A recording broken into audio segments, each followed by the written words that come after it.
இதயத்துக்கு மேலான மல்லிகை மலர் வைத்து பூசிக்கும் இதய தெய்வமான எல்லாம் வல்ல மாயாண்டி சாமிகளுடைய ஆசீர்வாதத்தாலும் ஜோதிடத்தை கற்றுக்கொண்டிருக்கக்கூடிய ஜோதிடர்களாக இருக்கக்கூடிய ஜோதிட அபிமானிகளும் உலகத்தில் இருக்கக்கூடிய அத்தனை தமிழ் நெஞ்சங்கள் அனைவரையும் வணங்கி இந்த ஒரு நல்ல வாய்ப்பினை என் அருமை அண்ணன் நவமணி வாஸ்து சாம்ராட் அவர்கள் இந்த அரியதொரு வாய்ப்பினை மதுரை மாநகரத்தில் புதனுடைய சேத்திரத்தில்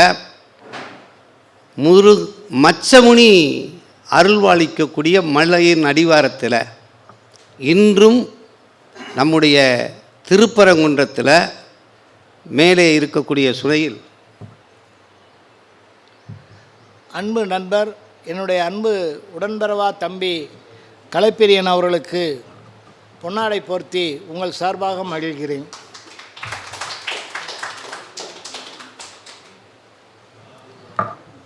மச்சமுனி அவர்களுடைய ஆற்றலை வெளிப்படுத்தி கொண்டு உங்களுக்கு சித்தருடைய ஆற்றல் அனுக்கிரகம் ரோகிணியினுடைய தன்மைகள் இருக்குமானால் அந்த மலையிலே இருக்கும் சுனையில் போகும்போது வெள்ளை மீனாக காட்சி கொடுப்பார்.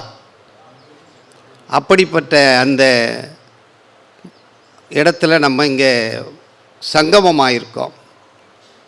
ஜோதிட ஜாம்பவான் பிஎஸ் ஐயர் வாழ்ந்த பூமியில் ஜோதிட ஜாம்பவான் தான் அவர் வாழ்ந்த பூமி.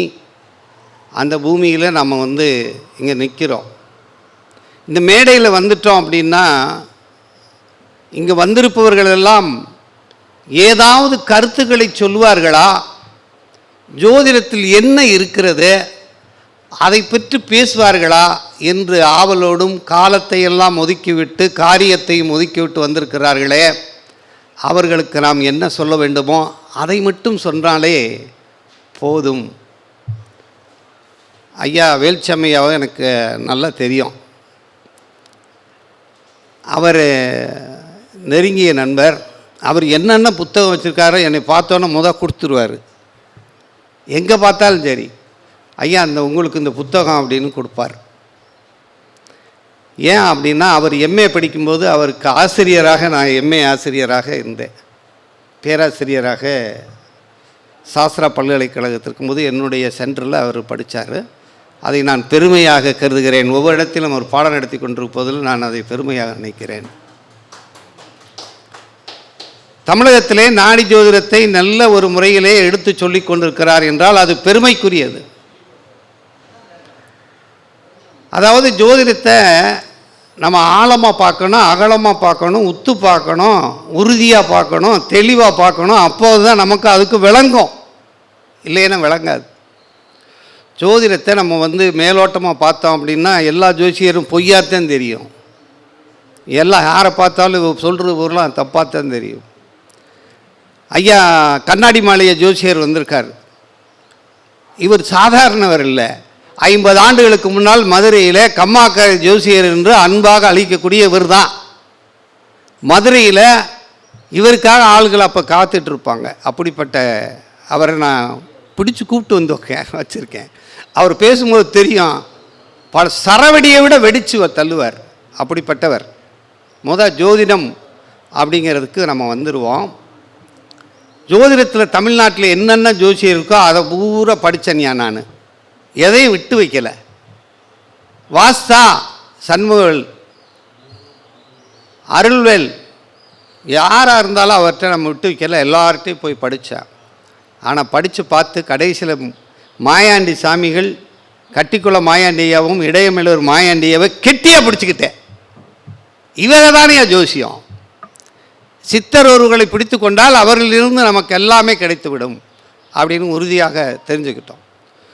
ஜோசியத்தை, ஜாதகத்தை நம்ம எப்படி பார்க்கணும் அப்படின்னா எடுத்தோடனே லக்னம், அந்த லக்னம் எந்த நட்சத்திரத்தில் விழுந்திருக்குன்னு பார்க்கணும்.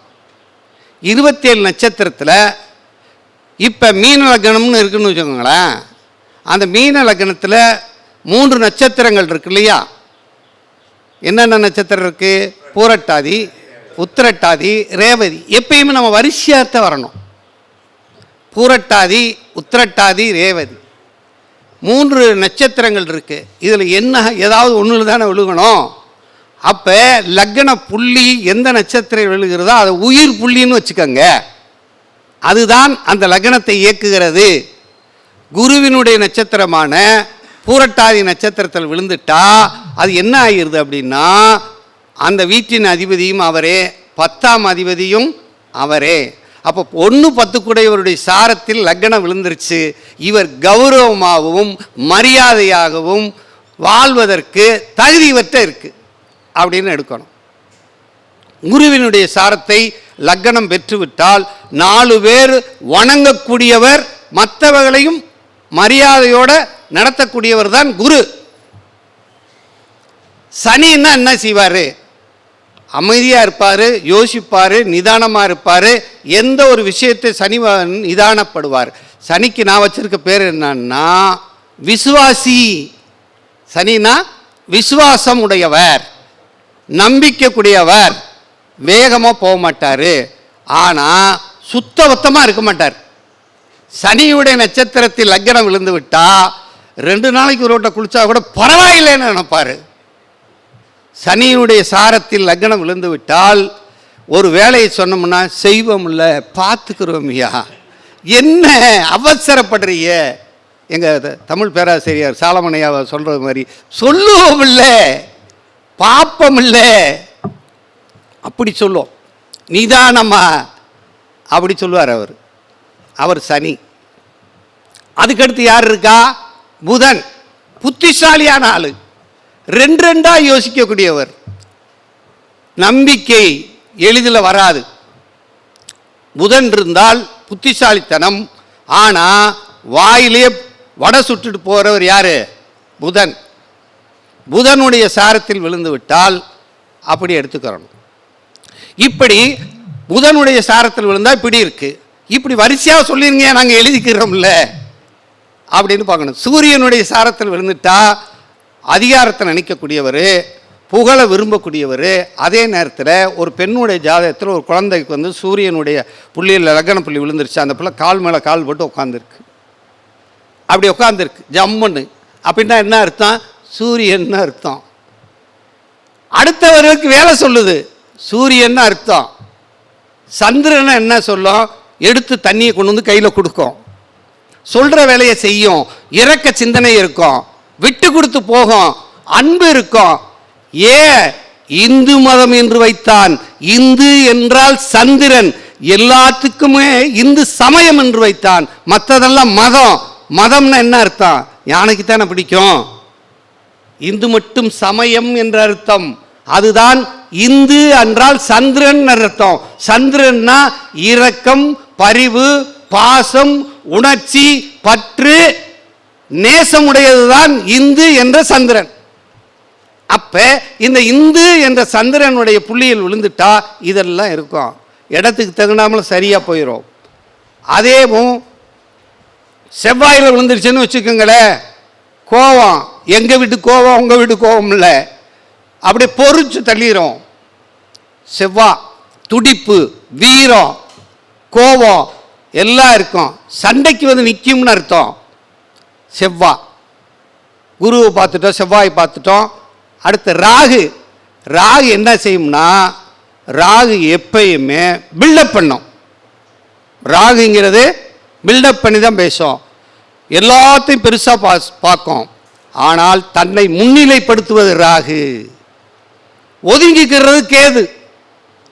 கேதுவோட குணம் என்னன்னா ஒதுங்கிக்கிறோம். கேதுவை நம்ம எப்படி வச்சுக்கிறோம்னா சாமியாராக வச்சுக்கிறோம். கேதுன்னா என்ன அர்த்தம்? சாமியார். சாமியார்கிட்ட போய் ஏதாவது கேட்டோம்னு வச்சுக்கோங்க, நீங்கள் எந்த ஊர்னு எந்த சாமியாரையும் கேட்கக்கூடாது. கேட்டோம்னா கோவம் வந்துடும். நீங்கள் எந்த ஊரியான்னு கேட்கக்கூடாது. நான் தான் ஊர் வேணாம், தெரு வேணாம், எல்லாத்தையும் விட்டுட்டு ஓடி வந்துட்டேன்னு எதுக்குடா அதை கேட்குற? எங்கள் இடையமில்ல ஒரு மாயாண்டி சாமி இதே திருப்பரங்குன்றத்தில் இருக்கும்போது ஒருத்தர் கேட்டானே நீங்கள் எந்த ஊருன்னு, அதை எதுக்குடா இங்கே யாவப்படுத்துகிற, உனக்கு எதுக்குடா அந்த கர்மா, ஓடுறா அப்படின்னு பற்றி விட்டாராம். அப்போ கேது இருந்தால் இப்படி. அப்போ லக்ன புள்ளி என்ன விழுந்திருக்கு அப்படின்னு பார்க்கணும். இப்போ இந்த மாதிரி பார்த்து லக்னத்தை நிர்ணயம் பண்ணணும். லக்னத்தை நிர்ணயம் பண்ணாதான் உலகத்தில் நல்லா கவனிங்க, ஒருத்தரை போல இன்னொருத்தர் எங்கேயுமே இல்லை. ஒரு மரத்தை போல இன்னொரு மரம் இல்லை. பார்க்கறதுக்கு தான் ஒன்றா தெரியும். வெள்ளைக்காரங்களை நீங்கள் பாருங்கள், எல்லாத்தையும் ஒரே மாதிரி தெரிவாங்க. செம்பிளி ஆடு இருக்கிறத போய் பாருங்கள், எல்லா ஆடும் ஒரே மாதிரி தான் தெரியும். அதே மாதிரி ஒரு மனிதனுடைய கைரேகையை போல, ஒரு மனிதனுடைய கால் ரேகையை போல, ஒரு மனிதனுடைய கண்ணை போல இந்த உலகத்தில் எவனுக்கும் யாருக்கும் இல்லை. அதனால தான் நம்ம ஆதார் கார்டில் என்ன செய்கிறோம், ரேகையை பதிவு செய்கிறோம். அந்த ரேகைக்கு சமம்தான் ஜாதகம். ஒருத்தருடைய ஜாதகம் போல இன்னொருத்தர் ஜாதகம் உண்டா? இல்லை. அப்படி இருந்துச்சு அப்படின்னா அது பொய். ஏன்னா ஒருத்தர் மாதிரி இன்னொருத்தர் இருக்கவே முடியாது. ஆனால் அதையும் துல்லிதமாக கண்டுபிடிப்பதற்கு கேஎஸ்கே அவர்கள், கேஎஸ்கே கிருஷ்ணமூர்த்தி அவர்கள் கேபி ஜோதிடம் அப்படின்னு கொண்டு வந்துட்டார்.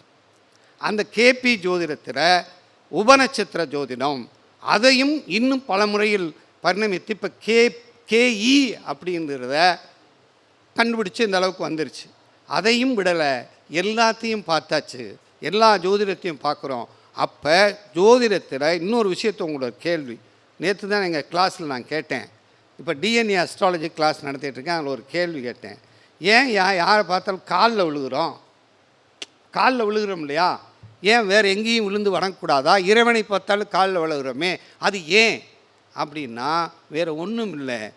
ஒரு நாள் என்பது நாளுக்குள்ளேயும் வளருமுறை தேய்முறை உண்டு.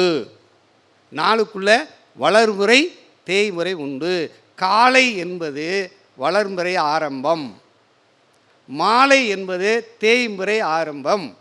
காலையில் ஆரம்பித்து மதியானம் உச்சி பொழுது என்பது ஒரு பொழுது, அதற்கடுத்து தேய்முறை உச்சம், அதுதான் நடுநிலை.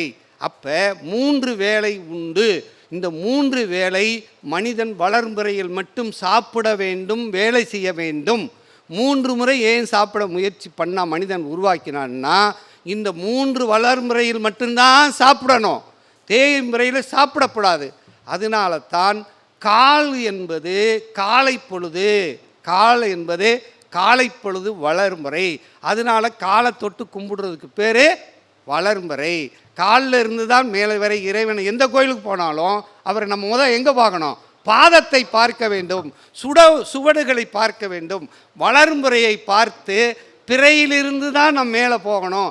இந்த பிறையிலிருந்து மேலே போனால்தான் உச்சி தெரியும், அந்த உச்சி தெரியும். அப்போ அதன் அடிப்படையில் தான் நாம் ஒருவரை போனோடனே தெய்வத்தையே நம்ம வணங்குறது எதனுடைய அடிப்படையில் வணங்குகிறோம்? வளர்முறையின் அடிப்படையில் தான் வணங்குகிறோம். திருமணம் என்பது ஆணும் பெண்ணும் சேர்றோம் இல்லையா, ஆணும் பெண்ணும் திருமணம் ஏற்படுத்துகிறோம் இல்லையா. குழந்தை பிறப்பு என்பது தேய்முறை. ஒன்றாக இருந்தால் அதுக்கு பேர் என்னது? தேய்முறை. அது பிரிஞ்சிருச்சுன்னா வளர்முறை ஆரம்பிச்சிருது. அப்போ குழந்தை பிறந்து அந்த குழந்தை திருமணம் என்பது வளர்முறையாக மாறிவிடுகிறது. அப்போ சுபகாரியங்கள்லாம் எந்த காலத்தில் வைக்கணும்? வளர்முறை காலத்தில் வைக்க வேண்டும், தேய்முறை காலையில் வைக்கக்கூடாது. அப்போ ஜோதிடம்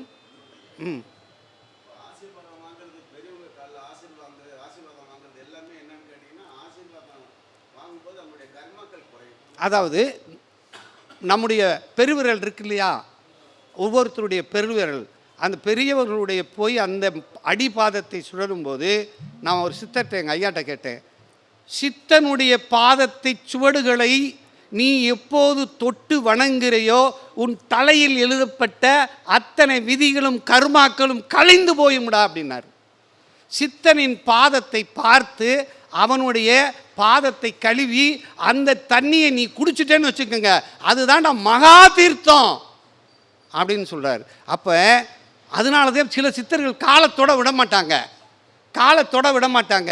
ஏன் அப்படின்னா இவன் போய் தொட்ட உடனே இவனுடைய கர்மா அவரை உடனே பாதிக்கும். நீ தொட்டோன்னே பாதிக்கப்படும்.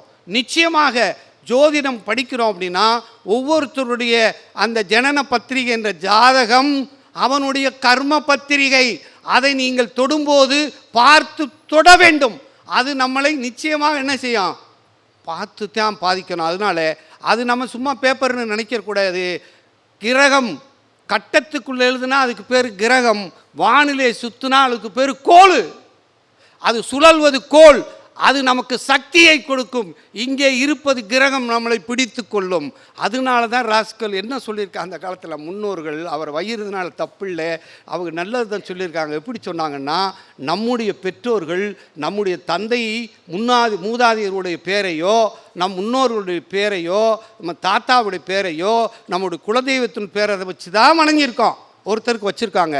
கிரகத்து பேரை வைக்க மாட்டார்கள், நட்சத்திரத்தின் பேரை வைக்க மாட்டார்கள், ராசியின் பேரை வைக்க மாட்டார்கள், நதியின் பேரை வைக்க மாட்டார்கள், கடலின் பேரை வைக்க மாட்டார்கள், மலர்களின் பேரை வைக்க மாட்டார்கள். வேறு எதெல்லாம் பொதுவாக இருக்கிறதோ அந்த பேரை வைக்கக்கூடாதுன்னே சொல்லியிருக்கிறார்கள். ஆனால் நம்ம இன்னைக்கு என்ன, நதியா கடலா மலையா, நதியா கடலா மலையா ஒளியா வெளியா, கடகராசியா மேசராசியா, நான் ராகு காதலன், நான் காலபுருஷ தத்துவத்தின் பிள்ளை, இதெல்லாம் எதுக்கு தெரியுமா? நம்மளை பழிவாங்க, அதை கூப்பிட்டு நம்ம நாவில் நம்ம வாழ்க்கையோட நம்ம வச்சுக்கிறோம். அதனால இதெல்லாம் பெரிதல்ல. நம்முடைய முன்னோர்களோடு நாம் பழகிற போது ஜோதிடம்தான் இந்த உலகத்திலேயே பிறந்த நேரத்தை துரிதப்படுத்துகின்ற, பிறந்த நேரத்தை சரியாக அது இவன் தான் இத்தனை மணிக்கு தாயினுடைய தொப்புள் கொடியை எப்போது அறுக்கிறோமோ, அதை பிரிக்கிறோமோ, ஒரு பொருளை உடைக்கிறோமோ, ஒரு பொருளை பிரிக்கிறோமோ, அதுதான் ராகு கேது. அதை பிரிக்கும்போது ஒரு சத்தம் வரும், அதுதான் இங்கான்னு வரும். முதல் மூச்சை இருக்கின்ற அந்த மூச்சு தான் பிறப்பு. அந்த மூச்சை, அந்த பிறப்பை யார் ஒருவர் அந்த புள்ளியை கண்டுபிடிக்கிறாரோ அவர் தான் உண்மையான ஜோசியர். அந்த பிறப்பை கண்டுபிடிக்கக்கூடிய சக்தியை பெற்ற ஒரு அளவு கடந்த ஆற்றல் மிக்க ஒரு பெரிய ஆளை நான் பார்த்தேன். அவர்தான் மதுரையில் இருக்கிற கண்ணாடி மாலை ஜோசியர். இவர் தான் நான் பார்த்தேன். என்னை கேட்டார், ஒரு மேடையில் பேசிட்டு வந்து, இவ்வளோ விளக்கமாக பேசுறியா, உனக்கு இது தெரியுமான்னு கேட்டார். தெரியாதுன்னு. முன்னால யாரு கூடயும் போக மாட்டார், எங்கேயும் போக மாட்டார், சொந்தக்கார வீட்டுக்கு போக மாட்டார், அண்ணன் தம்பியை கூட வரவிடாம்பார். என்னை ஒருவனை மட்டும் நீ தாண்டா என் பிள்ளை என்று சொன்னார். அதற்கு நான் பெரும் பாக்கியம் அடைகிறேன். அவர்கிட்ட என்ன கருத்து இருக்குன்னு யாரும் வாங்க முடியாது. ஆனால் உன் மகனை நீ வாங்கிக்கடான்னா, என்னுடைய தந்தையாக ஜோதிடத்தில் எனக்கு ஒரு பெரிய தந்தை இருக்கிறாருன்னா அவரை தான் நான் சொல்லுவேன். காரணம் என்ன அப்படின்னா, அவருக்கு தெரிஞ்ச ஜோசியம் மற்றவர்களுக்கு தெரியுமான்னு எனக்கு தெரியாது. அந்த அளவுக்கு ஆழமாக தெரிந்தவர். நான் சொல்கிறதையும் கேட்டுக்கிடுவார், மகன் சொல்கிறானே கேட்டுக்கிடுவார். அப்படிப்பட்ட அவரையும் கூட்டு வந்து பேச வைக்கிறதுக்கு நான் தான் முயற்சி பண்ணி வாயான்னு கூட்டு வந்தேன். ஏன்னா அவர் தெரிஞ்ச கருத்தை இந்த உலகத்துக்கு சொல்லணும் இல்லையா? அதனால் ஜாதகத்தை பார்த்த உடனே எல்லாமே வேலை செய்யும். பேர் வேலை செய்யும், வாஸ்து வேலை செய்யும், நியூமராலஜி வேலை செய்யும், எல்லா ஜோதிடம் வேலை செய்யும். நாடினா என்னன்னா, ஐயா வச்சு சொல்கிறேன், நாடினா என்னன்னா கிரக சேர்க்கை, கிரக இணைவு, கிரக பார்வை. ஒரு கிரகம் தன்னுடைய காரகத்துவத்தை, தன் இயல்பான காரகத்துவத்தை அந்த கிரகம் எப்பயுமே வச்சுருக்கிறோம். இப்போ ஐயா சூரியன் வச்சுக்கோங்க, நான் ஒரு கிரகம். இவர்கிட்ட போய் சேரும்போது என்ன ஆகும்? இவருடைய கருத்து என்ன ஆகும்? எனக்கு வருமா வராதான்? ஒரு கிரகம் ஒரு கிரகத்தை தொடும்போது, உதாரணம் இல்லை, சூரியன் என்ற கிரகத்தோட சனி சேர்ந்துட்டா, சனிங்கிறது கர்மா, சூரியனுங்கிறது என்ன? அவனுடைய புகழ், வேலை, உத்தியோகம், கௌரவம். அவனுக்கு தன்னால் வந்துருமா வராதா? வந்துவிடும்.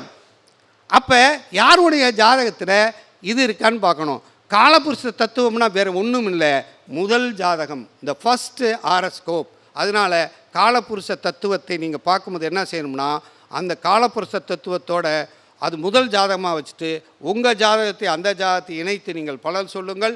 உங்களுக்கு நல்ல ஒரு கருத்துக்கள் கிடைக்கும். இந்த ஒரு நல்ல வாய்ப்பினை எனக்கு ஐயா அவர்கள் கொடுத்தார்கள். அவர்களுக்கு நவமணி ஐயா அவர்கள் வாஸ்து விஷயத்தை நிறையா வச்சிருக்காரு. அதனால் அது வாஸ்து. மயன் கொடுத்த வாஸ்தை மதுரையில் இவர் வச்சிருக்காரு, மதுரையில் வைத்திருக்கிறார். மதுரைக்கு இந்த வாஸ்தை தெரிஞ்சுக்கிட்டோம்னா நம்ம வசிக்கலாம். மனிதன் வசிக்கும் இடத்தில் மட்டும் வாஸ்து இருக்கும். அதனால் அதை மனிதன் எங்கெல்லாம் வசிக்கிறானோ அதுக்கு மட்டும் நீங்கள் வாஸ்து பாருங்கள். வாஸ்தை பற்றி தெரிந்து கொள்ள வேண்டுமானாலும், ஜோதிடத்தை பற்றி தெரிந்து கொள்ள வேண்டாமானாலும் ஒவ்வொரு மாதம் சனிக்கிழமை, அதாவது எத்தனாவது சனிக்கிழமை, 2வது சனிக்கிழமை அன்று மதுரைக்கு விஜயம் தாருங்கள்.